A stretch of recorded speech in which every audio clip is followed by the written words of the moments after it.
சிறிய இடைவேளைக்கு பிறகு மீண்டும் சத்தியம் சாத்தியம் நிகழ்ச்சியில் உங்களை அன்புடன் வரவேற்கின்றேன். இந்தியாவில் மீண்டும் ஒரு கட்சி உதயமாகினால் அது வரவேற்கக்கூடியதா?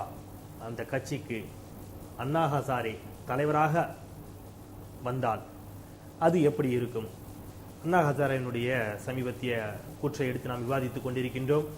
இப்போ அவர் இடைவேளைக்கு முன்பாக ஒரு பெரிய பட்டியலை வைத்தார். அண்ணா ஹசாரேவை உருவாக்கியதில் பெரும் பங்கே காங்கிரசிற்கு தான், ஊழல் அவ்வளவு மலிந்து கிடந்தது அப்படின்னு சொல்லியிருக்கிறாரு. உங்களுடைய பதில்? முதல்ல நான் காங்கிரஸில் ஊழல் இல்லை என்று கூறவில்லை, அதை தெளிவாக்க விரும்புகிறேன். ஆனால் நான் கூறியது, இருக்கின்ற கட்சிகளிலே அவர் நல்ல வேட்பாளர்களை பார்த்து ஆதரிப்பேன் என்று கூறியுள்ளார்.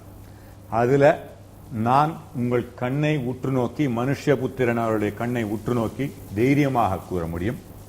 மற்ற கட்சிகளை, இந்தியாவில் உள்ள கட்சிகளை ஒப்பிடுகையிலே எங்கள் கட்சியும், நான் 23 வாழ்க்கை அமெரிக்காலே வந்து 23 வருடம் பொது வாழ்க்கையில் இருக்கேன்.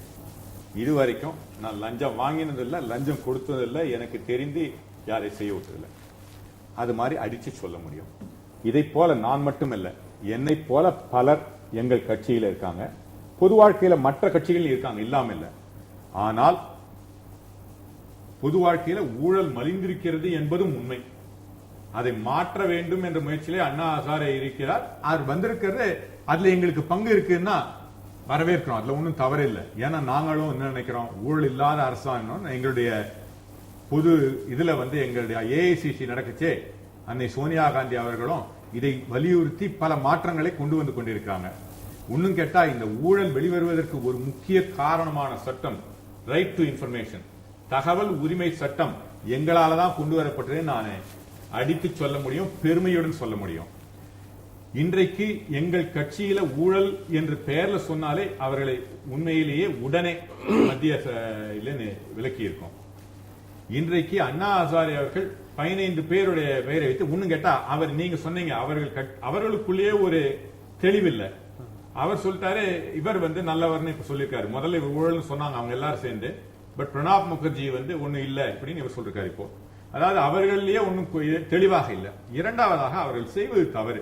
இன்னைக்கு அதனால்தான் மக்கள் அவர்களுடன் கூட இல்லை. என்னன்னா, நீங்க யார் பார்த்து வேணா ஊழல் சொல்லலாம். இப்ப மனுஷபுத்திரன் ஊழல் செய்யறாருன்னு நான் சொல்றேன், அவர் அதுக்கு வந்து நான் ப்ரூஃப் கொடுக்கணும்.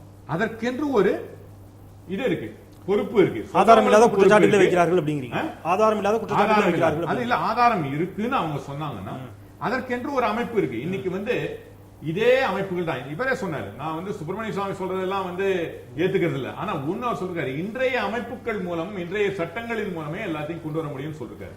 இன்னைக்கு அப்படிதான் கொண்டு வந்துகிட்டு இருக்கோம். இது நான் முடிச்சிடுறேன். அதனால லோக்பால் கொண்டு வந்து ஒண்ணு. மூணாவதாக இன்றைக்கு கோர்ட் இருக்கு, கோர்ட்ல கொண்டு போய் கொடுக்கலாம். இன்னைக்கு பாத்தீங்கன்னா ஒரு குழந்தை விழுந்துட்டாங்க,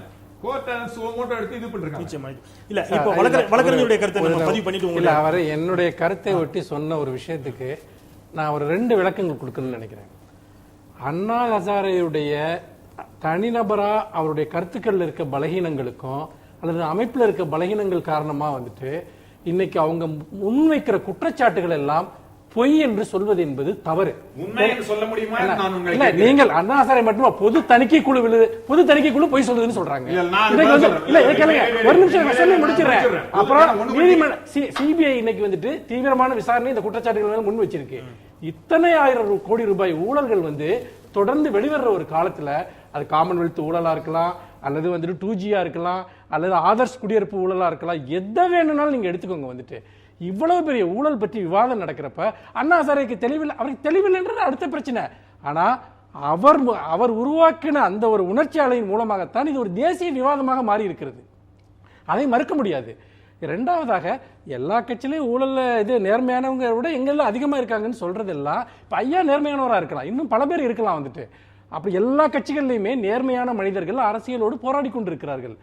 அதற்கும் இன்றைக்கு இந்தியாவில் ஒருத்தர் நல்லவரா கெட்டவராங்கிறது முக்கியம் இல்லை. ஊழலை உருவாக்கக்கூடிய அமைப்பு எது? இன்றைக்கு இருக்கக்கூடிய கார்ப்பரேட் நிறுவனங்களும் பன்னாட்டு நிறுவனங்களும் பிரம்மாண்டமான ஊழலை இன்றைக்கு அரசியல் களத்தில் பூத்தி இருக்கிறது. அதை நாம் பார்க்க தவறுகிறோம். அப்படி தவறுவதற்கு பதிலாக யார் நல்லவர் கெட்டவர் என்று பேசி பேசி இந்த பிரச்சனையை முனைமலங்க அடிக்கிறோம். அண்ணா ஹசாரேயும் அந்த தவறை தான் செய்கிறார். ஏதோ சில நல்லவர்கள் வந்துவிட்டால் உடனே இதெல்லாம் மறைந்து விடும் என்று.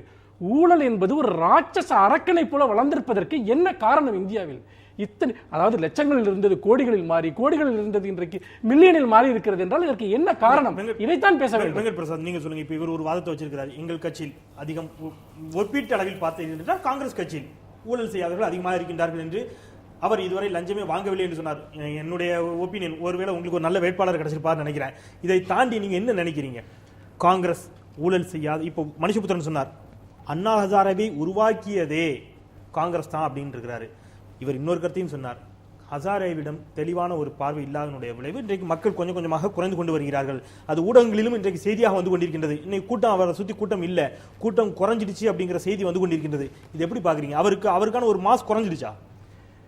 நான் உங்க கேள்விக்கு பதில் சொல்றேன். அதுக்கு முன்னாடி ஒரு 2 விஷயங்கள். காங்கிரஸ் அரசாங்கம் இத்தனை ஆண்டுகளாக ஆண்டு வந்த நிலை, பிஜேபி நடுவில் கொஞ்ச நாள் இருந்தது. இவங்கெல்லாம் வந்து என்ன பண்ணினாங்க அப்படின்றத வந்து ரொம்ப டீப்பா போய் பார்க்கறத விட, ஏன்னா அது வந்து பலதரப்பட்ட இடங்கள்ல பேசப்பட்டு விட்ட விஷயங்கள், அதற்குள்ள போறதுக்கு பதிலா மனுஷபுத்திரன் சார் சொன்ன ஒரு விஷயத்தை நான் வந்து ரொம்பவே ஆமோதிக்கிறேன். இவங்க நல்லவங்களா இவங்க கெட்டவங்களா அப்படின்றது ஒரு பாமரன் சிந்திக்க வேண்டிய ஒரு விஷயம், எல்லாருமே சிந்திக்க வேண்டிய ஒரு விஷயம்.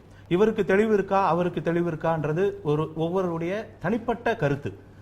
அது நான் ஒண்ணு சொன்னா அதை பக்கத்தில் இருக்கவங்க ஏத்துக்கணும்னு அவசியமே இல்லை, நீங்க சொன்னா நான் ஏத்துக்கணும்னு அவசியம் இல்லை. அது ஒருத்தர் தெளிவா இருக்காரா, அவர் கருத்து தெளிவா இருக்கான்றது இன்னொருத்தருடைய புரிதலை சம்பந்தப்பட்டது. நாம் அதுக்குள்ள போக வேண்டாம். ஆனா ஒரு விஷயம் எல்லாருமே ஒத்துக்கக்கூடிய ஒரு விஷயம் என்னன்னா, இன்றைக்கு